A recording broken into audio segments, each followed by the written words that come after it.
Assalamu alaikum wa rahmatullahi wa barakatuh. This is and peace out to the rest of you. The blackest hearted, blackest minded, blackest man on social media signing black in. So get your flashlights again. You'll need them. I want to start off by giving a shout out to Kendra D, the Crimson Cure, DJ Fish Grease. Thank you for addressing the colorism. And I realize you were largely addressing it to the women, and that's good. You also, to a certain extent, exonerated men who don't contribute to this problem. And now there was one female commentator on colorism, and you said don't say her name. And I'll be honest with you, I think that she may be suffering psychologically, very much so, but by the same token, I also think that this commentator really did go through some trauma at a young age. I suspect she did.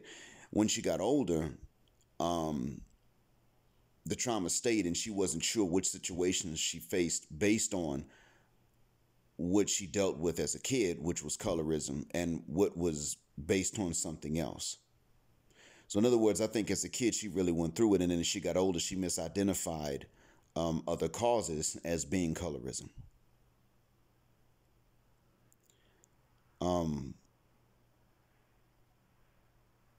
I think it's a possibility because, frankly, colorism is regional. It does change from place to place, and it gets pretty bad in some areas and pretty relaxed in others. Where I grew up, colorism was changing. Over the course of my life, it changed from being pro-light skin to being anti-light skin, mostly anti-mixed. But that's another story. I've been through that before. What I did want to say is that you exonerated the men who don't participate and contribute to this problem. You said that this was largely ladies' issue first, and then the men got drug into it. I observed this myself. When I was coming up, the only men in whom I saw colorist preferences were men whose mothers largely influenced them or raised them single-handedly. And looking back on it, I actually realized that my close friend grew up with his mom. He spent some time with his dad, but he largely grew up with his mom. His mother described how when she was growing up, there were times she had to run home. And then it dawned on me. Oh. Okay. So she might have told her sons, leave them alone because they'll have issues.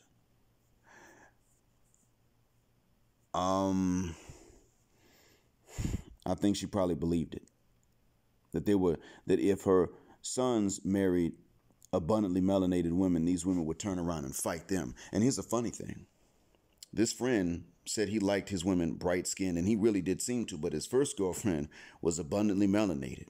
Now she's now married to someone the same shade as her, but that was for the most part his first girlfriend growing up. And the thing he found out from this girlfriend was that her own mother did not trust him from the time he was in middle school because of his complexion. And he's quite pale. Hell, he had freckles.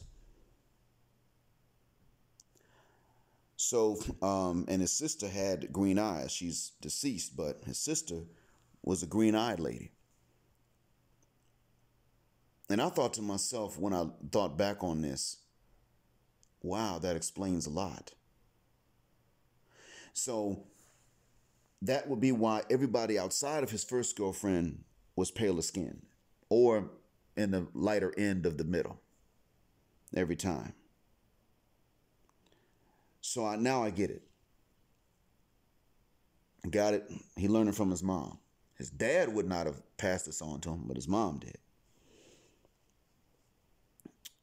His dad was in the middle anyway.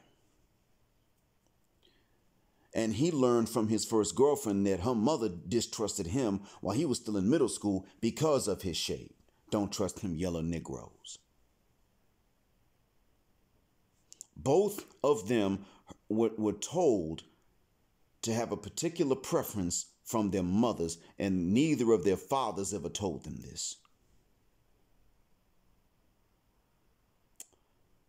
Then, as time went on later on, I myself saw and eventually learned, as I've told you all, that I was being treated differently, and it was because of my phenotype. That hatred was not even necessary. So that being said, and I knew what now I know that there were some other guys who went through things that were similar. Now, sometimes it was something else like height. But if you were in fact a sparsely melanated male, then your hair better be 4C, or your nose better be wide, something to identify you so that you would not be mistaken as anything else. But if you were sparsely melanated and you could be mistaken for something else, it was over. Even if they liked you, they were going to mistreat you. So I came to understand that was pretty much thrown in my face, and thrown in other men's faces too. And it is an issue because you see, when you remember the 80s, and it was the Pale Brothers that were in, Chocolate Brothers had to be further ahead than a woman. He had to be older than her by a wider margin. He had to be wealthier than her by a bigger margin, taller than her by a bigger margin to get with her than, let's say, a sparsely melanated man. But after 1989, it flipped. So then I now know why it is that chicks weren't just 2 years younger than me coming after me. They had to be more than 2 years younger than me, which was inappropriate when you're that age. While they had to be ghetto and country coming after me, and here I was growing up Huxtable. And they weren't going to show many choosing signs other than that. Like, it had to be a mismatch, you see. And other brothers went through something similar.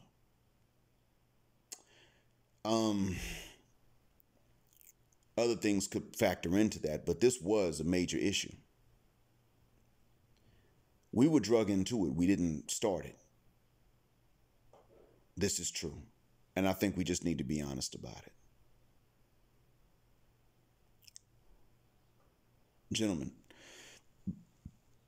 be aware of it, sure, definitely. But understand this, brothers, if you're on either end of the spectrum, very abundantly melanated or sparsely melanated, either end of the spectrum, you must know one thing. If you're going to try to keep it black, especially in the West, you're going to be profiled based on your shade. You might escape it in the middle, but you're not going to escape it on either end of the spectrum. What Kendra D pointed out was actually very true, and it explains a lot. See, they're used to profiling each other based on phenotype and shade and everything else, and even hair texture. They're used to being able to look at a woman's inherited features, inherited physical appearance, and say she's going to act like this and think this way and react this way. So when they do this with each other, they then get used to thinking this way about you men as well, about you brothers. So in reality, if you're on either end of the spectrum, you probably are the ones least prepared to be able to keep it within the race if you're also going to keep it within the West. You may have to be the ones that go SYSBM or IBMOR. You may not have an option. Because if you keep it black and Western at the same time, you will be profiled. I don't know how long it'll last. And it's certainly not going to be every woman that profiles you. When women think about this, they'll know that that's stupid, of course. But what about when they're not thinking? Making snap, split-second judgments. Now, see, that's when you're going to see it. That's when it's going to come out. I've had that happen. When they didn't mean any harm, I've had some of them make these snap-second judgments, split-second judgments. I remember one lady saying, I thought you were going to run when that dog came up to us.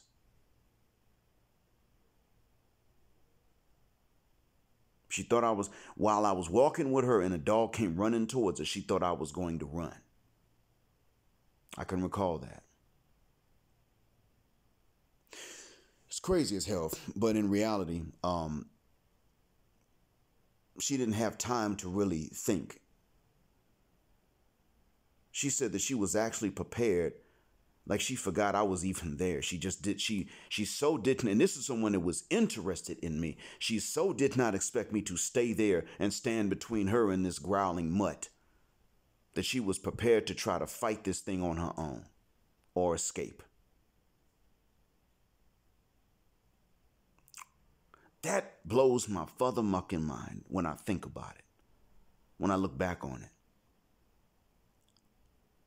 So I just want you brothers to realize on either end of the spectrum you're being profiled. Now, it can work to your favor sometimes, especially if you're abundantly melanated. You're going to get it both ways. You're going to be profiled in ways that work for you and against you. If you're sparsely melanated, you'll largely be profiled in ways that work against you. And you already know that. Jay Cash has talked about that. One of the last things to ever happen to him is a black woman that doesn't really know him that well making a positive assumption about him.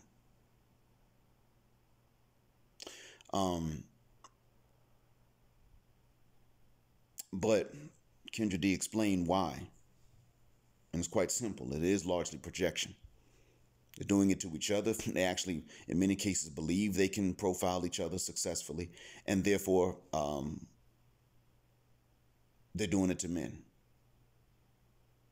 However, if you're not allowed to do the same thing back to them, even though they're profiling each other based on this way, then you're probably just going to have to step out. You just won't have a choice. Either regionally, culturally, but not racially, or even racially, although I have reservations about it for your own safety.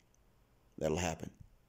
Anyway, that's all I'm going to say for now on this one. Thank you for listening.